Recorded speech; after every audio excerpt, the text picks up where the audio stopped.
তারাবি নামাজে জামাতে পড়ার বিধান কি? জি, আমার বাম পাশে দ্বিতীয় জন। বলেন, আপনি বলেন। তারাবি নামাজ জামাতে পড়ার বিধান উমর রাদিয়াল্লাহু তাআলা আনহু চালু করেছেন। জি, সাহাবায়ে কেরামের মতে সুন্নাহ, সুন্নাহ। আর যদি একাকী পড়ে? একাকী পড়া যাবে। একাকী পড়া যাবে, এবং হযরত ওমর রাদিয়াল্লাহু তাআলা আনহু জামানায় জামাতে পড়ার ব্যবস্থা করা হয়েছে, এটি সুন্নাহ। আপনার উত্তরটি সঠিক হয়েছে। আলহামদুলিল্লাহ। জি, সর্বশেষ প্রশ্ন। পরকালে কাদের কোনো সুপারিশকারী থাকবে না?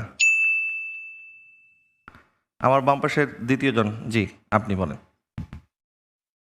কাফেরদের। কাফেরদের কোনো সুপারিশকারী থাকবে না। পরকালে কাফেরদের কোনো সুপারিশকারী থাকবে না। আপনার এই উত্তরটিও সঠিক হয়েছে। আলহামদুলিল্লাহ। এর সাথে শেষ